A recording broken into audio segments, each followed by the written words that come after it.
Hello, Canada Files viewers. This is Aidan Jonah, editor-in-chief of the Canada Files. I am here co-hosting episode 22 of Canada and Palestine: The War on Zionism with Laith Marouf of Free Palestine TV. Thanks for being here, Laith. Thank you for having me. All right, so let's get into the multitude of events coming up today. First of all, let's start with the new Secretary General of Hezbollah, Naim Kassim. Can you talk about him? Maybe give the West or an audience here a little bit of an introduction to him. Yeah, so he was one of the original, I guess, founders of Hezbollah. So he's one of the crowd that was with Sayyid Hassan Nasrallah for a long time. He served in almost all the different leadership positions within Hezbollah, whether it's military leadership, its political council, its religious council. And he has spent a lot of time in the military wing of it. So we can think of him as a more aggressive version of Hezbollah that is now in charge. And we look at his first two speeches before his announcement as the new Secretary General. Uh, we could already see the mood that he was setting from those speeches. The first speech was filmed in a very odd way, in given that Hezbollah was and always is very acute to visual propaganda. Looking at his first speech, the way it was filmed in a dark room with a light that kind of set a horror kind of movie setting, we could see where he was going to go with his decisions. And since then, of course, Hezbollah has been much more aggressive, has reached upwards of almost 50 attacks a day on the Zionist colony operations. And today he gave his first speech as the Secretary General of Hezbollah. And I was listening to it before we started recording this. And a few things that should be noted from what he said is that they are ready for a prolonged war. So that this is not going to be a short war, that they are ready for it, and it will lead to the defeat of the Zionist colony. He said that basically all those discussions about ceasefire and what have you are just, you know, the words that he used is like grinding in a in a bucket of water. So it means it's going to lead to nothing. You're trying to grind some seeds in a bucket of water. So I think he also prepared the audience today in Lebanon for this long war. He said that the only thing that the enemy can do is harm the civilians, and that's what they've been doing. And the aim is to break the will of the people, and that's not going to happen. And finally, he also spoke to the American ambassador in Lebanon, who has been going around, and the media was reporting this earlier today. So that shows you how that this speech is recorded clearly today. Um, and she was going around in Lebanon meeting with um, opposition to Hezbollah, and she was recorded advocating for a rebellion, a civil war, basically. And she said in her speech that Israel needs this internal conflict in Lebanon to be able to win. It cannot win on the ground, in her own speech.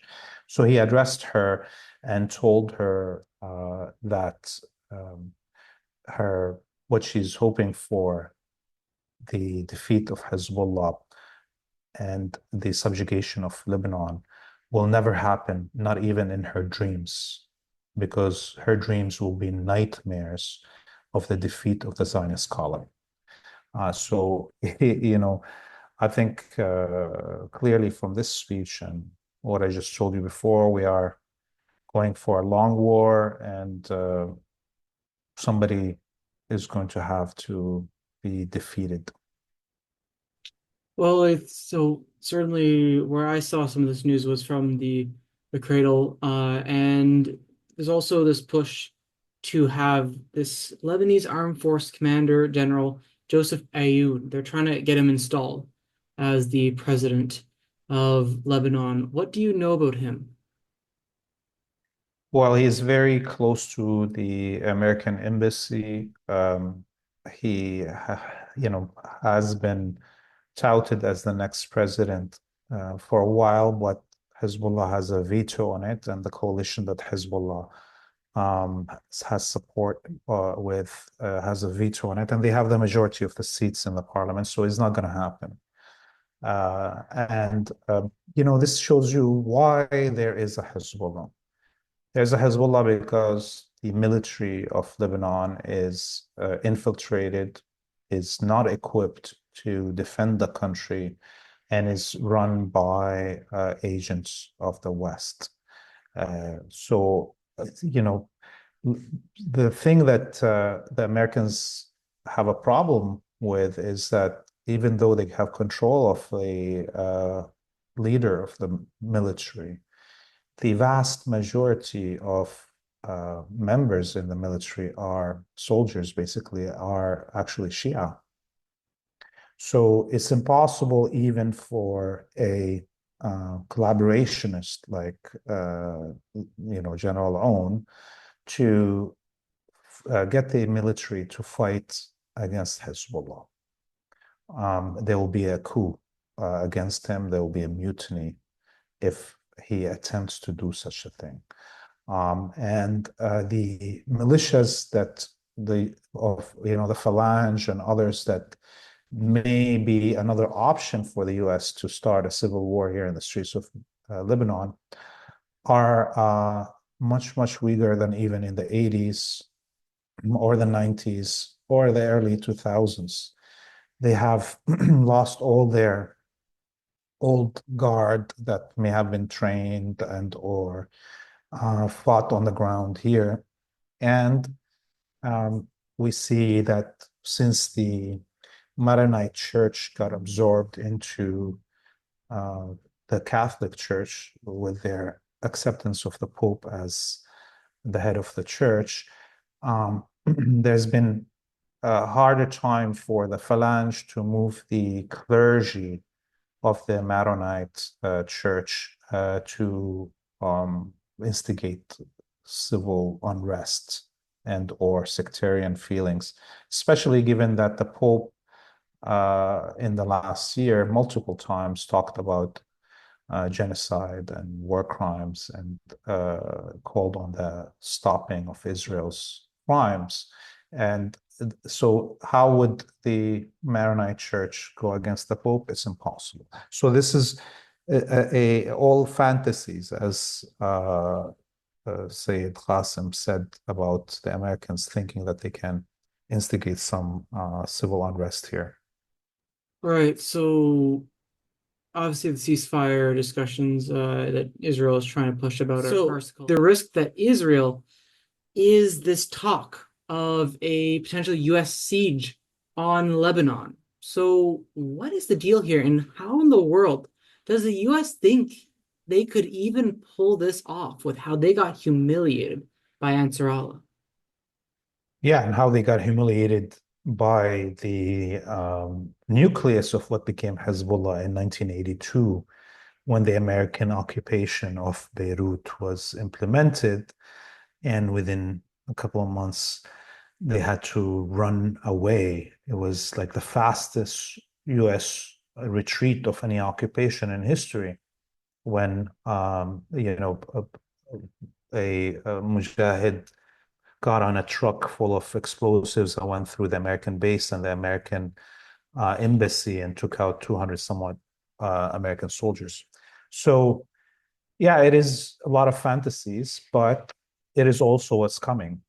It doesn't mean that they're not going to try it, because they do think that they are supreme, that they are the epitome of the human race, the Americans and the Zionists with them. They think they can do what geography and history doesn't allow anybody to do.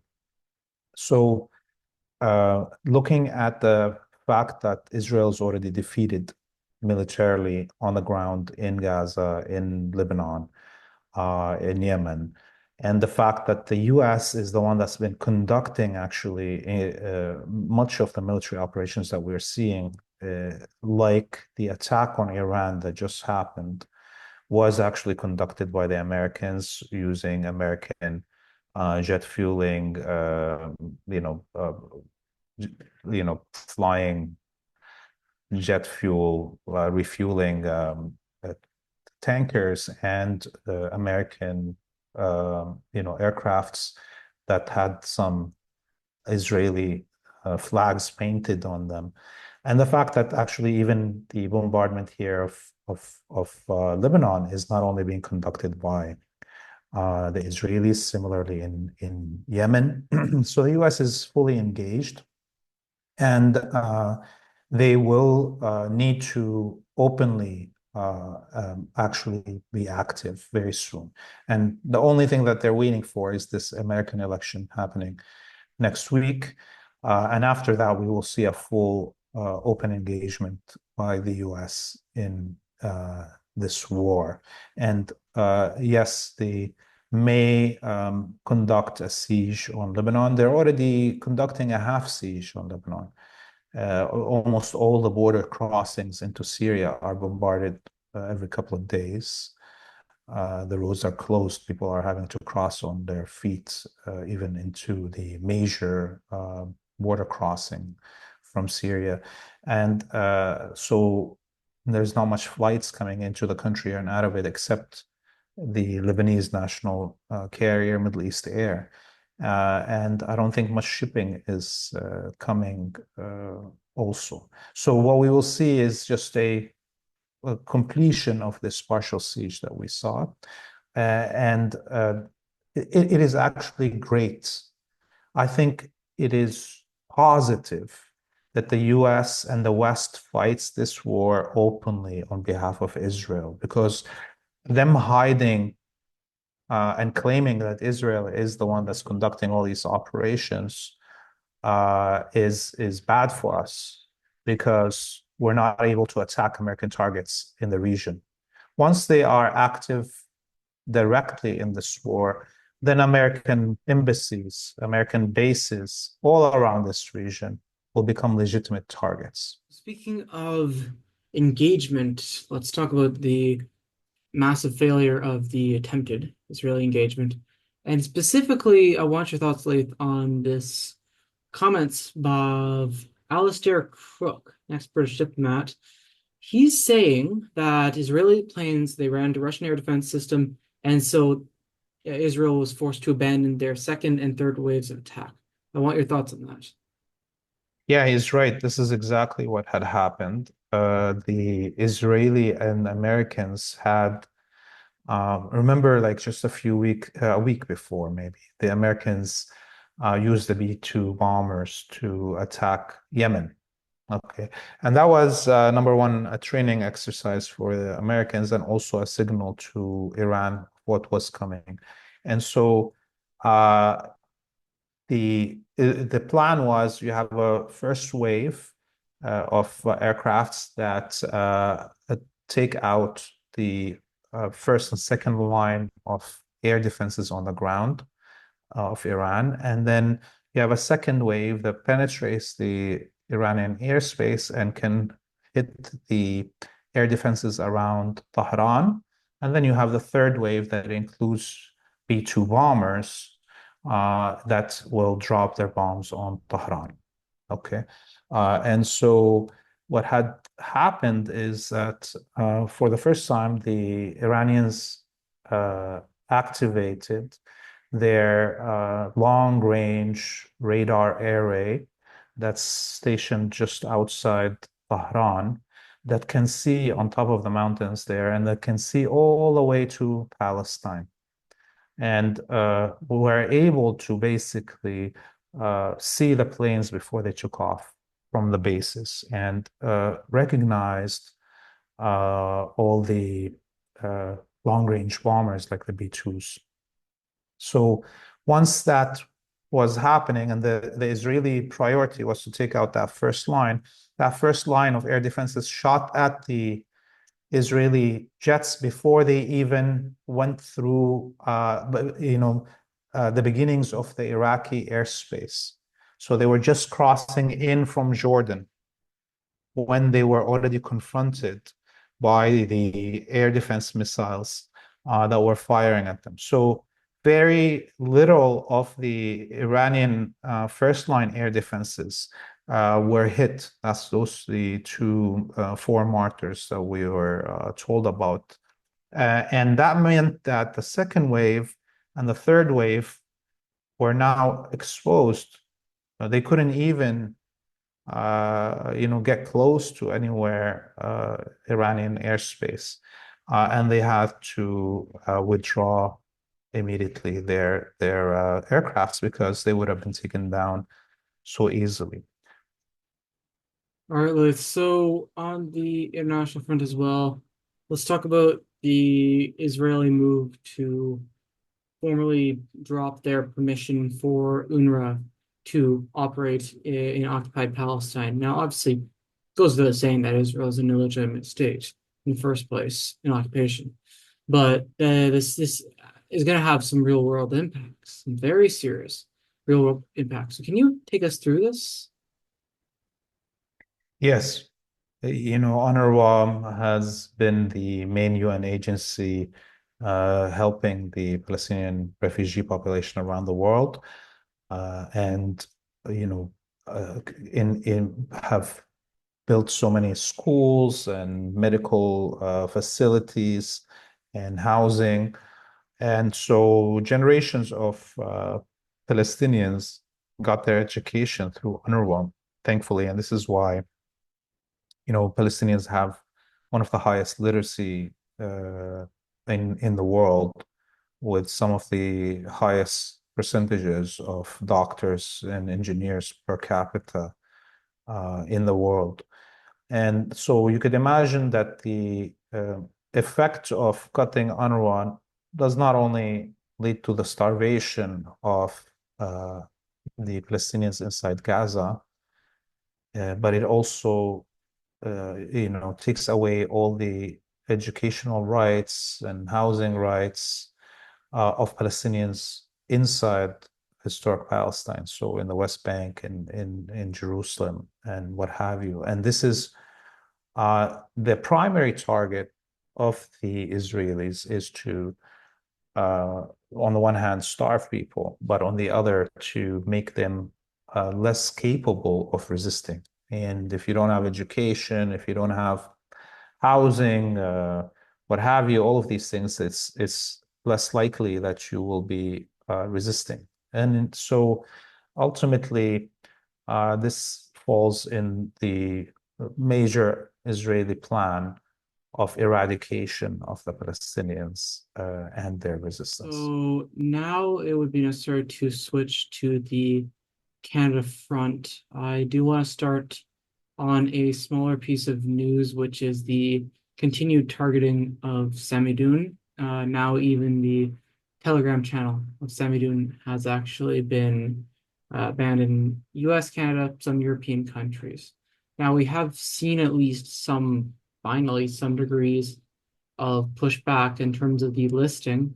You even have pretty liberal left groups like Canadians for Justice and Peace in the Middle East. You have the International Civil Liberties Monitoring Group that's also opposing this. And there are some of the more left wing, like Philippine Solidarity, etc., groupings that actually are opposing this. However, it's what's bluntly obvious is this. As we said, this came too late. This came too late. And I don't know if you'd have much more to say there, but that's the reality. Yeah, look, Samidoun is ready to fight this, and they will be taking this to court, and they will be winning if there's any basic justice followed in those courts. Because Samidoun is not affiliated with the PFLP as the false accusation is being made by the Canadian and American governments and the German government. And it is not funding any activities of the PFLP.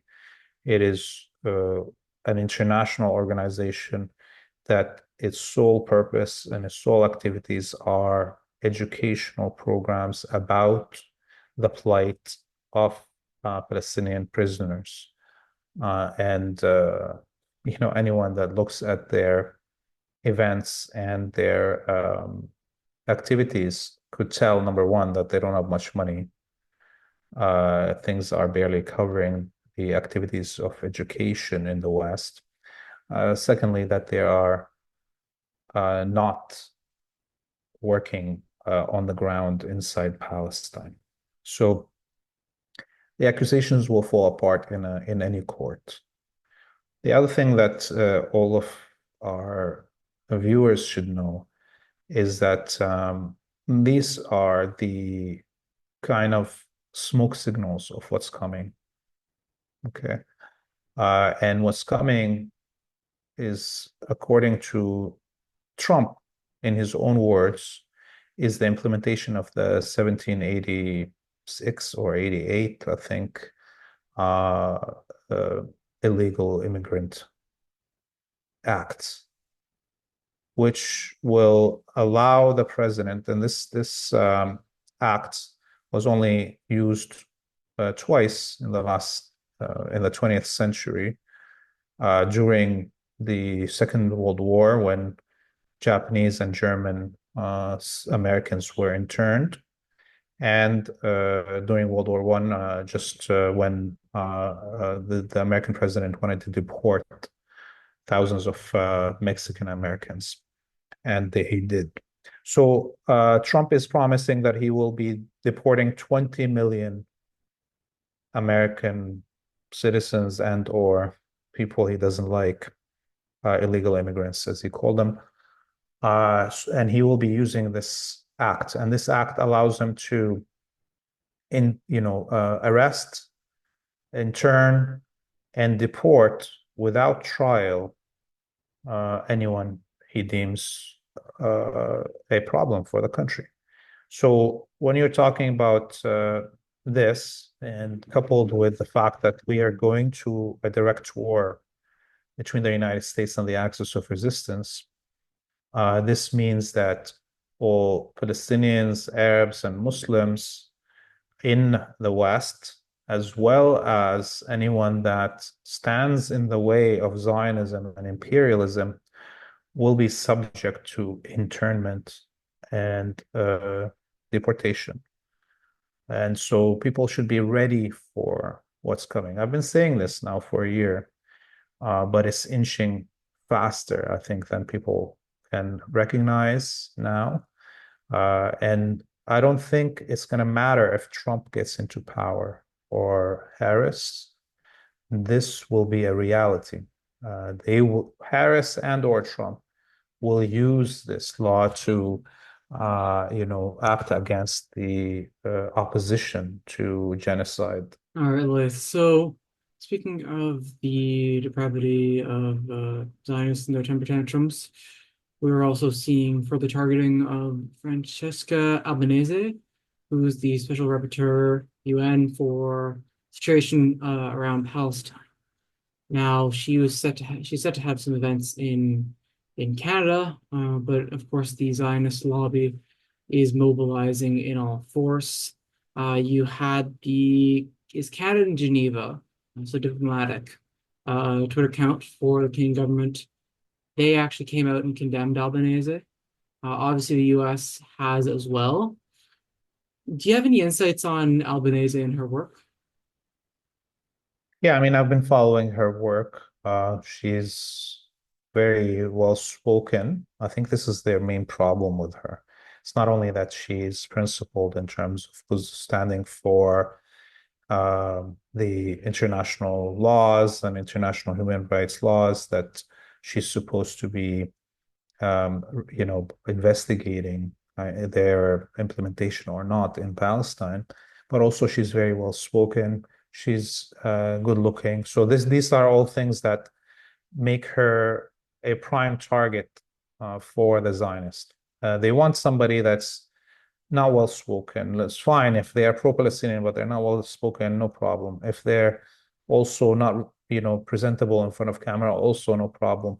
As long as but now you have, an Italian uh, woman famous for her work on human rights, in this position, speaking around the world and openly condemning genocide.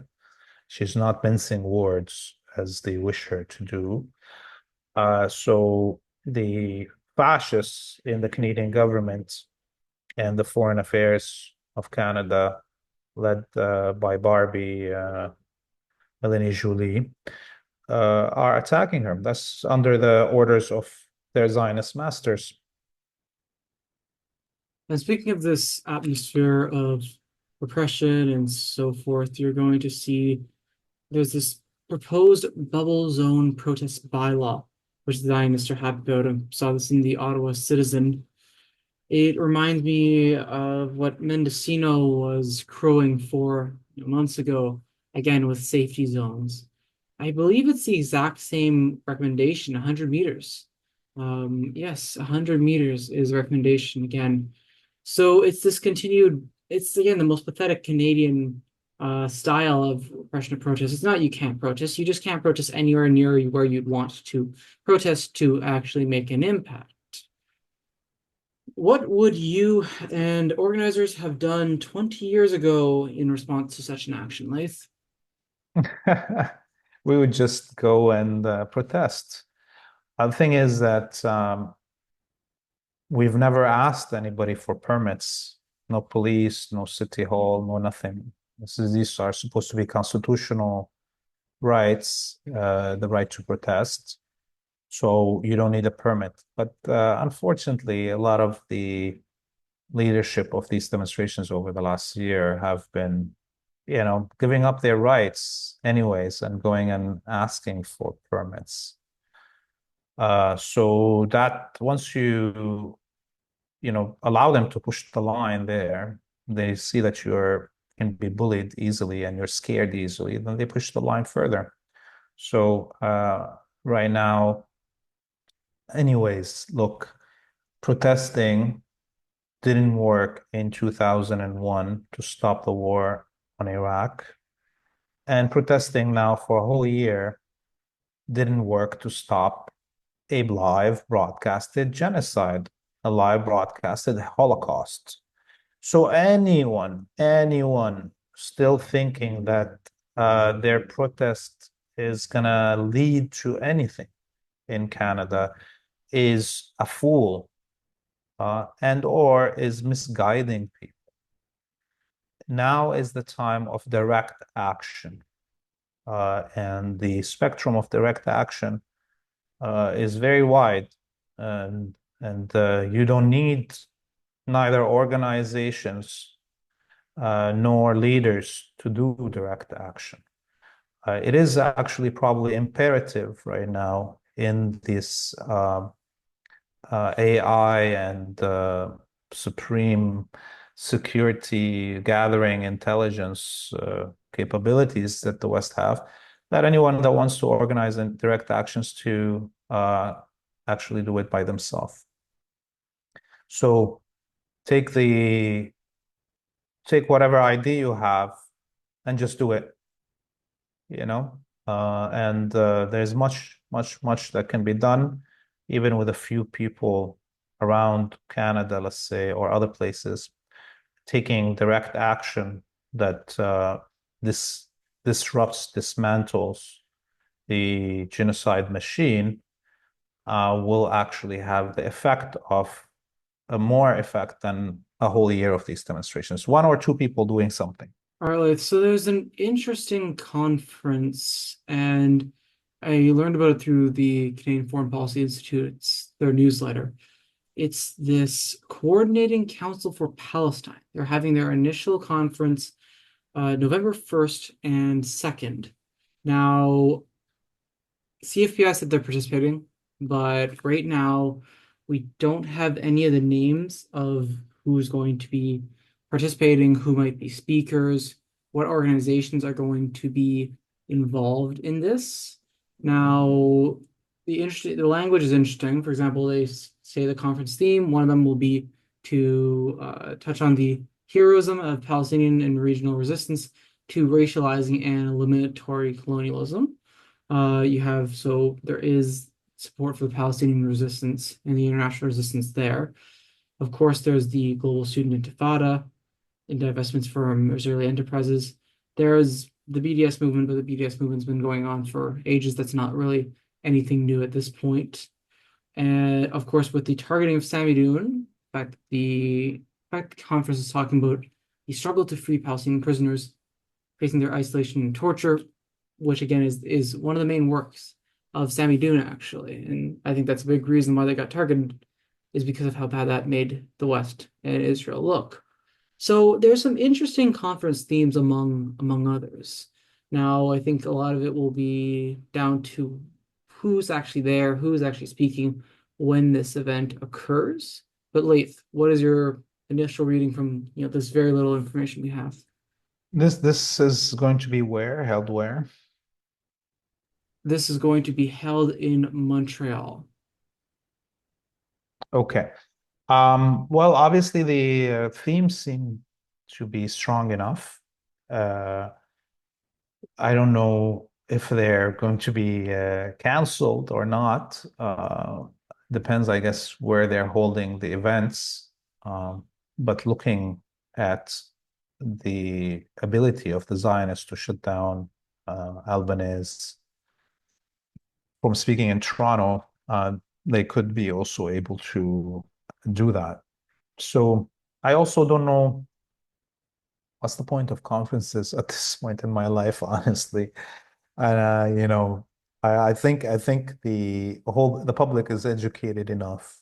Anybody that wants the information about Palestinian prisoners and or the valiant Palestinian, Lebanese, and other resistance and their heroic achievements is all out in social media.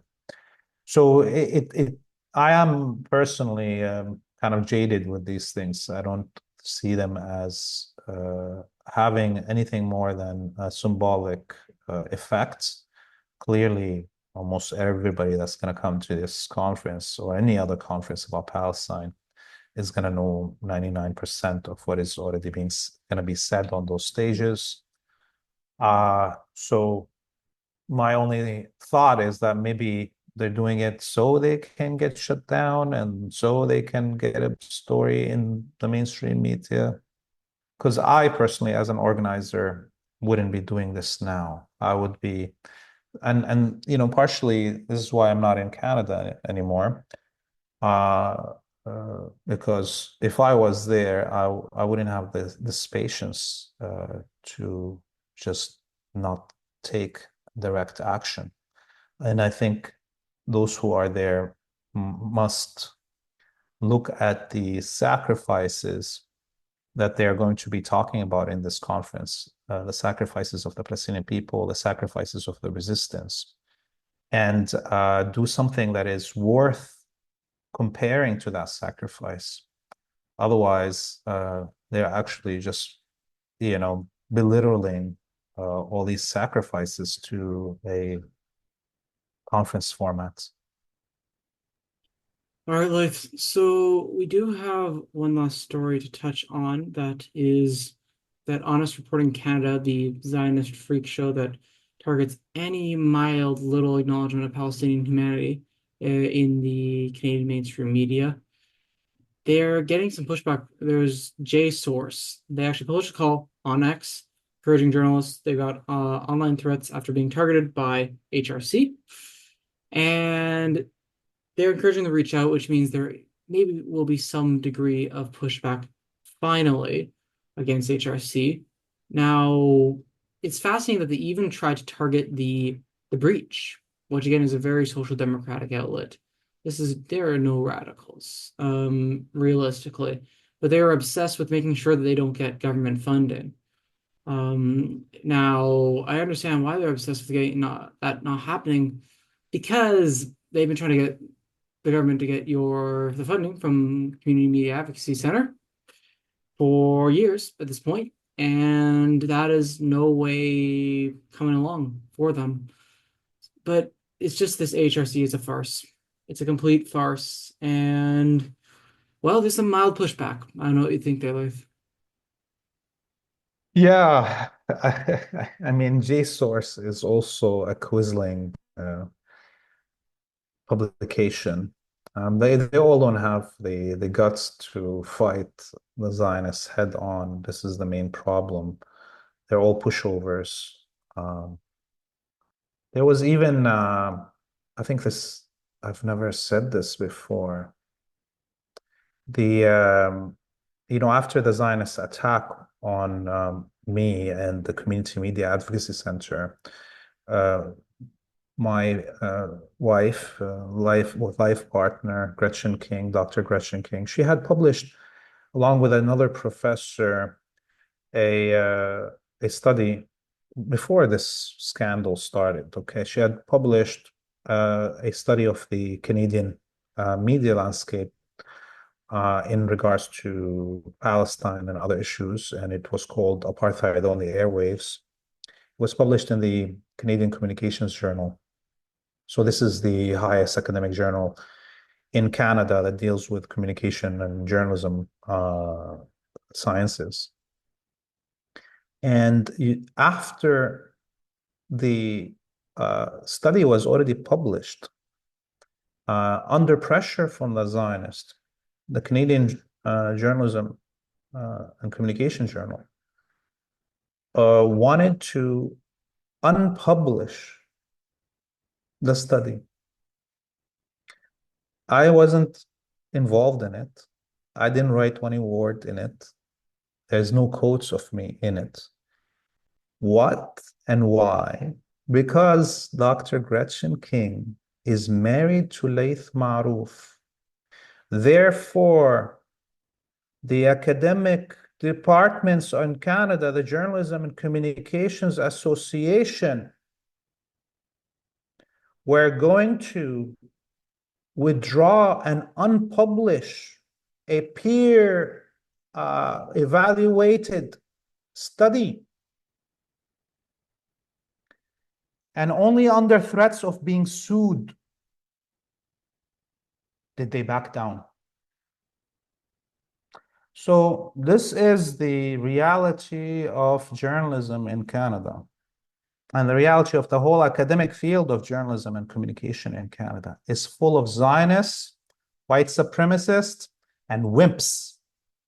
Wimps that talk about decolonization, and the minute decolonization is enacted in front of them, they back down behind the white coats of their masters. So JSource and or the Breach and whatever can publish once in a while something that a study of this or that that shows parts of the facts of the depravities of Zionism in Canada. But then when the real fight comes, they just whimper. And therefore, I can tell you, if the Breach loses all its money or JSource loses its funding, so be it. They deserve it. They don't actually deserve money from anybody because they're not doing their job as academics and as journalists. They're not risking their life and livelihood to tell the truth and to educate correctly.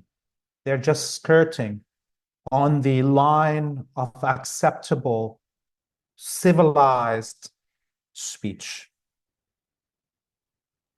All right, Leith, and I think that's a good place to leave off this episode of Canada and Palestine, the War on Zionism. So, Canada Files audience, if you appreciate the journalism analysis of both the Canada Files and Free Palestine TV, kindly consider setting up a monthly, annual, or simply just giving a one-time donation to both of these hardworking outlets that we are a part of. So thank you for making it to the end of this episode. And Laith, as always, thank you for co-hosting this show. See you soon. See you soon. Goodbye, everyone.